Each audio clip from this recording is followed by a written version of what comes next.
بسم اللہ الرحمن الرحیم۔ ناظرین گرامی قدر، آج ایک اہم ترین معاملے پر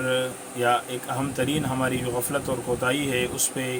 آپ کے ساتھ یہ کچھ مواد نشر کیے جا رہے ہیں۔ ہمارے معاشرے کا یہ ایک فیشن بن گیا ہے اور ایک یہ عادت بن گئی ہے کہ ہمارے جتنے بھی مرد حضرات ہیں، مختلف طبقات سے تعلق رکھنے والے، وہ اپنے پانچے ٹخنوں کے نیچے رکھتے ہیں اور اس کو تہذیب سمجھا جاتا ہے، اس کو فخر سمجھا جاتا ہے اور اس کو ہی وہ ہوشیاری، دانائی اور بہتر سمجھا جاتا ہے۔ عام لفظوں میں پانچوں کو ٹخنوں سے اوپر رکھنا عیب تصور کیا جاتا ہے اور پانچے ٹخنوں سے نیچے لٹکانا یہ تہذیب سمجھا جاتا ہے۔ یہ کتنی بڑی قباحت ہے اور کتنا بڑا گناہ ہے۔ اس حوالے سے احادیث مبارکہ میں صحیح مستند احادیث ہیں۔ اس مد میں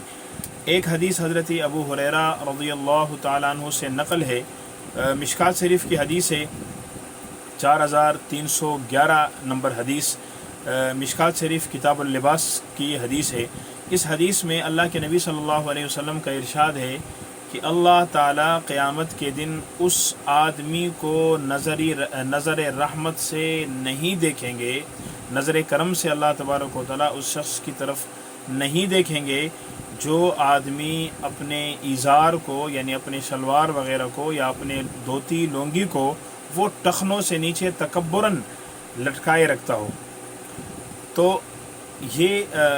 ٹخنوں سے پاجامہ ہو یا شلوار ہو یا پانچا آپ کا ٹخنوں سے نیچے ہے اور اسی کو فخر سمجھا جائے، اسی کو بہتر سمجھا جائے، یہی ہے بطرن۔ تو اللہ کے نبی صلی اللہ علیہ وسلم نے فرمایا کہ ایسے آدمی کو اللہ تبارک و تعالیٰ رحمت کی نظر سے نہیں دیکھیں گے۔ دیکھو کتنی بڑی محرومی ہے اور کتنی بڑی بدنصیبی ہے کہ قیامت کے دن اللہ تبارک و تعالیٰ کی نظر عنایت سے ہم محروم ہو جائیں اور وہ ہمارے اس عمل کی وجہ سے کہ ہم اپنے شلوار کو ٹخنوں سے نیچے رکھیں۔ اسی طرح مشکوٰۃ شریف کی حدیث نمبر 4313 نمبر حدیث ہے، 4313 نمبر حدیث ہے، بلکہ یہ تین حدیثیں تواتر کے ساتھ کتاب اللباس میں 4311، 4312، 4313 یہ حدیثیں، بلکہ 4314 یہ مسلسل 4 حدیثیں اس مد میں آپ خود بھی اس کا مطالعہ کر سکتے ہیں، آپ خود بھی اس کو پڑھ سکتے ہیں کہ ایک حدیث میں اللہ کے نبی صلی اللہ علیہ وسلم نے فرمایا اللہ تبارک و تعالیٰ اس آدمی کی طرف قیامت کے دن نظر رحمت نہیں فرمائیں گے۔ دوسرے حدیث میں اللہ کے نبی صلی اللہ علیہ وسلم نے فرمایا کہ جس آدمی نے اپنا کپڑا تکبر کی وجہ سے نیچے لٹکائے رکھا، اللہ تبارک و تعالیٰ قیامت کے دن اس کی طرف نظر کرم نہیں فرمائیں گے۔ تیسری حدیث میں اللہ کے نبی صلی اللہ علیہ وسلم نے بطور حکایت ایک آدمی کا قصہ بیان فرمایا کہ ایک آدمی اپنا ایزار وہ نیچے لٹکا کے چلتا تھا، تکبراً اور تفاخراً وہ اپنے ایزار کو نیچے لٹکائے رکھتا تھا، گویا کہ پانچے ٹخنوں سے نیچے رکھتا تھا۔ تو اللہ تبارک و تعالیٰ نے اس کو زمین کے اندر دنسا دیا اور اللہ کے نبی صلی اللہ علیہ وسلم نے فرمایا وہ قیامت تک زمین کے اندر دنستا ہی رہے گا، یعنی زمین کے اندر وہ عذاب مسلسل دنسنے کا وہ مسلسل قیامت تک اس پہ جاری رہے گی۔ یہ دیکھو کتنا بڑا وبال ہے، کتنی بڑی بدنصیبی ہے۔ اس چھوٹے سے یعنی بظاہر کوئی اتنا بڑا کام نہیں ہے کہ جس سے ہم مشکل سے بچ سکیں۔ اور اسی سلسلے میں جو چوتھی حدیث ہے اس میں اللہ کے نبی صلی اللہ علیہ وسلم نے فرمایا کہ جو آدمی اپنا پانچا ٹخنوں سے نیچے رکھے گا، یہ جو حصہ ہے جو شلوار میں ڈھانک جاتا ہے ٹخنوں سے نیچے کا، یہ جہنم میں جائے گا۔ تو اس کا مطلب کیا ہے کہ یہ اس طرح کرنے والا جہنم میں جائے گا۔ ایسا تو نہیں ہوگا کہ اس کا ٹخنا جہنم میں ہوگا باقی وہ جنت میں ہوگا، نہیں، یہ آدمی جہنم میں جائے گا۔ تو ہم کیا کرتے ہیں کہ فخر کی وجہ سے یا تہذیباً ہم اپنے شلوار کو نیچے لٹکائے رکھتے ہیں۔ بعض لوگ یہ سمجھتے ہیں کہ یہ کوئی گناہ نہیں ہے،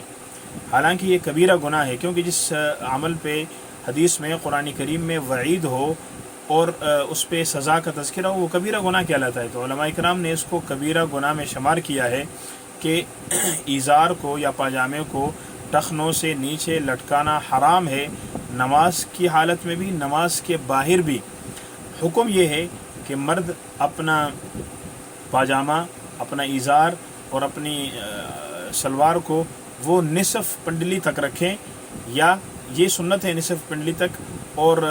ٹخنے سے اوپر رکھنا یہاں تک اجازت ہے، جبکہ اس کے نیچے کرنا یہ حرام ہے۔ ہاں البتہ عورت کے لیے یہ ہے کہ وہ ٹخنے سے نیچے ہی کر دیں، کیونکہ اس کا سارا جسم عورت ہی عورت ہے، تو عورت جتنا اپنا جسم کو زیادہ ڈھانپتی ہے اتنا ہی اس کے لیے زیادہ حکم ہے۔ تو امید ہے کہ انشاءاللہ اس عمل پہ ہم توجہ دیں گے، اور تھوڑی سی ظاہری جس کو کہا جاتا ہے کہ کچھ شو وغیرہ کے لیے،